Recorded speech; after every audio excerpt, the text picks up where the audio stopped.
हमारे पाकिस्तान के अंदर बड़े गैर महसूस तरीके के साथ मुसलमानों को काफिर बनाने वाली मशीनें अपना काम कर रही हैं। जी जनाब, मुल्हिदीन बनाया जा रहा है। एथिस्ट का जो फितना है वो बड़ी तेजी के साथ फैल रहा है।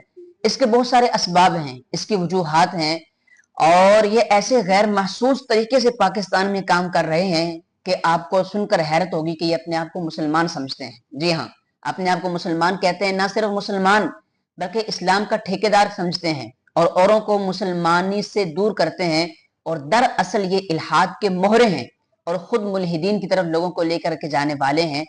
इनके बहुत सारी शनाख्तें हैं और इनकी बहुत सारी वजूहात हैं, असबाब हैं। मैं एक एक करके आपके सामने मुख्तसर इसको बयान करूंगा ताकि आप इसको पहचानें कि इसका अंजाम कार हमें इल्हाद तक लेके जाता है। पहली बात, ये जितने भी मुल्हिदीन हैं इनके पास यकीन नहीं होता, बल्कि ये गुमान, तखमीने, अंदाजे और तुक्केबाजी के साथ इस्लाम की मुसल्लमा तालीमात के ऊपर एतराज करते हैं। आप किसी भी तौर पर मुल्हिदीन को ले लीजिए, उनके पास यकीन नहीं है। कुरान ने उनके बारे में फरमाया, इन हुम इल्ला यजुन्नून, कि वो सिर्फ अपने गुमान और तुक्कों की पैरवी करते हैं, उनके पास कोई दलील नहीं होती। दूसरा जो मुल्हिदीन का तरीक़ाकार है, ये बाबों का इनकार करते हैं, तकलीद का इनकार करते हैं, आजाद ख्याली एक पैदा करते हैं, जिसका अल्टरनेट नतीजा ये होता है कि बंदा इल्हाद की तरफ चला जाता है। मुसलमान कहलाने वाले बहुत सारे ऐसे गिरोह हैं जिनका अंजाम कार, अगर आप उनकी बताई हुई तालीमात पर अमल करते हैं तो आप अंजाम कार के एतबार से कुफर में जा पड़ते हैं। आप अल्लाह का इनकार कर देते हैं, आप दहरिये हो जाते हैं, एथिस्ट का मजहब आप इख्तियार कर लेते हैं अगर उनकी तालीमात को इख्तियार करते हैं। वो कौन से मुसलमान हैं जो अपने आप को कहते हैं मुसलमान हैं, लेकिन उनकी तालीमात पर चलकर बंदा काफिर हो जाता है अंजाम कार के एतबार से। पहला गिरोह जो सहाबा इकराम के बारे में बकवासात करता है, सहाबा इकराम को माज़अल्लाह मशकूक मुसलमानों की निगाह में करता है, उनके ईमान पर सवाल उठाता है, उनकी जाती शख्सियत पर सवाल उठाता है, और तरह तरह के उन पर हमले करके वो गोया के अपने तौर पर इस्लाम की खिदमत कर रहे हैं, लेकिन वो इस्लाम को कमजोर करके लोगों को इल्हाद की तरफ लेके जा रहे हैं। सहाबा इकराम के बारे में जो बंदा बात करता है, जो उनके ईमान पर शक करता है, जो उनके अल्लाह और अपने रसूल के साथ ताल्लुकात के बारे में गलत बातें करता है, उन पर एतराज करता है, तो जान लीजिए वो बंदा बिल आखिर आपको इल्हाद की तरफ लेके जा रहा है। क्योंकि नबी करीम सल्लल्लाहु अलैहि वसल्लम की सारी हदीसें हम तक किसने पहुंचाई? यकीनन आपका जवाब होगा सहाबा इकराम ने। कुरान मजीद किताबी शक्ल के अंदर हमें किसने जमा करके दिया? सहाबा इकराम ने। नबी करीम अलैहिस्सलाम की तमाम तर तालीमात जो उम्मत तक पहुंची हैं, वो किस जरिए से पहुंची हैं? उसका वाहिद सोर्स क्या है? सहाबा इकराम। तो अब सहाबा इकराम की शख्सियत ही को अगर आप डैमेज कर देंगे और उनके ईमान पर सवाल उठाएंगे तो इसका नतीजा क्या होगा? कुरान मशकूक हो गया, नबी पाक अलैहिस्सलाम की सारी हदीसें मशकूक हो गई। जब कुरान भी गया, हदीसें भी गई, तो उसके बाद हमारे पास क्या बचा? बिल आखिर ये बंदा जो सहाबा इकराम का मुनकिर है, वो बिल आखिर इल्हाद और कुफ्र की तरफ चला जाता है। दूसरा गिरोह जो औलिया कराम अलैहिमुर रिदवान पर एतराजात करता है और उसका नारा है कि बाबे तिशाई कोई नहीं। आप समझते हैं कि मैं किन की बात कर रहा हूं? जो औलिया कराम को तख्ता मश्क बनाता है और उन पर एतराजात करके, उनकी करामात पर एतराज करके वो समझता है कि हम इस्लाम की खिदमत कर रहे हैं, लेकिन बिल आखिर वो लोगों को इल्हाद की तरफ लेके जा रहे होते हैं। एतराज किया जाता है, जनाब अगर अल्लाह वाले मुश्किल कुशा हैं तो उन पर करबला के अंदर मुश्किल क्यों आई? अगर शेख अब्दुल कादिर जिलानी, उनकी इतनी करामतें हैं और वो लोगों की मुश्किलों को हल कर सकते थे, तो वो खुद बीमार क्यों हो जाया करते थे? नबी करीम अलैहिस्सलाम के बारे में बात की जाती है माशअल्लाह कि नबी पाक अलैहिस्सलाम को सर का दर्द हो जाया करता था। तो अगर वो मुश्किल कुशा थे तो उन पर मुश्किल क्यों आई? उन पर मुश्किलात क्यों आई? हम देखते हैं तुम्हारे बाबों की कब्रों पर बारिश आती है और उनकी कब्रों पर पानी ही पानी जमा हो जाता है, उनके मज़ारात का पूरा इहाता पानी से भर जाता है। ये वीडियोस दिखाई जाती हैं।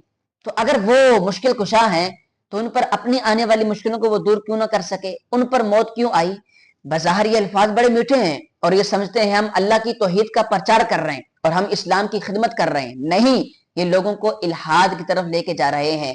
अगर आपकी इसी बात को ले लिया जाए, इसी बात को ले लिया जाए कि औलिया कराम पर मुश्किलात क्योंकि आई, तो अगर वो मुश्किल कुशा होते तो उन पर मुश्किल क्यों आती? तो इसका मतलब है वो मुश्किल कुशा नहीं है।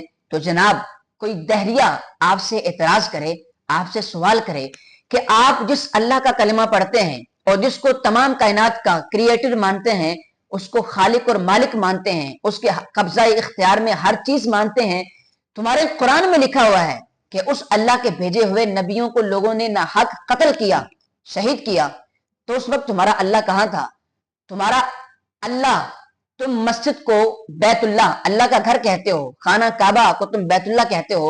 हमने देखा कि वहां पर कई कई इमारतें गिर गई, वहां पर लोग मारे गए, मस्जिदों के अंदर आए दिन बम फटते हैं और लोग मारे जाते हैं।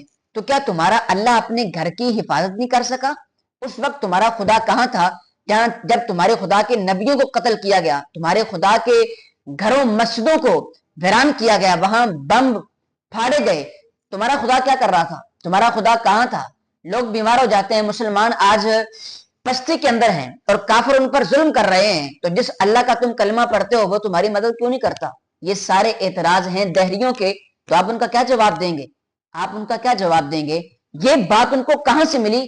जब आपने औलिया कराम के इख्तियारात का इनकार किया, तो ये बात अंजाम कार तक, अल्लाह के इनकार तक चली गई। इसलिए ये जो लोग अपने आप को कहते हैं कि हम इस्लाम की खिदमत कर रहे हैं, वो इस्लाम की खिदमत नहीं, बल्कि लोगों को औलिया कराम का इनकार करके अल्लाह के इनकार की तरफ लेके जा रहे हैं। तीसरा और आखिरी जो हमारे गिरदोपेश के अंदर पाए जाने वाला एक जाहिल तबका है, वो दरअसल इस्लाम से दूर करके लोगों को कुफ्र तक पहुंचा रहा है, और वो ये समझता है कि हम अल्लाह की दीन की बड़ी खिदमत कर रहे हैं, और वो हैं जाली पीर और जाहिल आमिल, जो इस्लामी तालीमात से दुश्मनी सिखाते हैं। जिनका ये नारा है कि जनाब मौलवियों की नमाज 5 टाइम की है और हमारी नमाज 24 घंटे की है। जो कहते हैं कि रोजे की हाजत नहीं है, रोजा तो तुम्हारे दिल का होता है, पर्दा औरत को करने की क्या हाजत है, पर्दा तो बंदे की निगाह का होता है, हज करने की क्या हाजत है, तुम्हारे दिल के अंदर गौर करो, यही तुम्हारा हज है, अल्लाह को पहचानो, नमाजों की हाजत नहीं, ज़कात की हाजत नहीं। इस्लाम की तमाम तर जो ज़ाहिरी इबादत हैं जिनको हम बदनी तौर पर बजा लाते हैं, वो इन सब का इनकार करते हैं, और बिल आखिर इसका इनकार करने के सबब लोग इस्लाम ही का इनकार कर देते हैं कि जब ये कुछ भी नहीं है, ये कुछ भी नहीं है, तो फिर इस्लाम उसके बाद बाकी क्या रह जाता है? यही बात आजकल के यहूद और नसारा के अंदर है कि वो कहते हैं बस दिल के अंदर तुम्हारी इबादत है, दिल से अल्लाह को याद करो, तमाम इबादत का इनकार कर दो। तो ये सहाबा कराम के गुस्ताख, औलिया कराम के मुनकिर और जाली पीर और जाहिल आमिल, ये दरअसल वो तबके हैं जो लोगों को इस्लाम का नाम लेकर इस्लाम से दूर और इल्हाद की तरफ लेके जा रहे हैं। अगर आप चाहते हैं हमारी आने वाली नस्लें इस्लाम पर कायम रहें और इस्लाम का सही चेहरा उनके सामने रहे, तो जाली पीरों से, जाहिल आमिलों से, और जो तबका सहाबा कराम का गुस्ताख है, आप जानते हैं कौन सहाबा कराम के गुस्ताख हैं, और जो औलिया कराम के गुस्ताख हैं, जो तकलीद के मुनकिर हैं, जो अंधाधुन अपने आप को ही सब कुछ समझने वाले हैं, और सहाबा कराम का, औलिया कराम का, उलमाए कराम का इनकार करते हैं। खुद ही दीन पढ़ लें, खुद ही सब कुछ समझ लें, मौलवी की हाजत नहीं, लोगों को मसाजिद से दूर किया जा रहा है, उलमा से दूर किया जा रहा है, इबादत के लिए जमा होने को शिर्क बिदअत के फतवे लगा के दूर किया जा रहा है। तो ये दरअसल इल्हाद के दाखिली असबाब हैं जिनसे मुझे और आपको खुद भी बचना है और अपनी आने वाली नस्लों को भी बचाना है।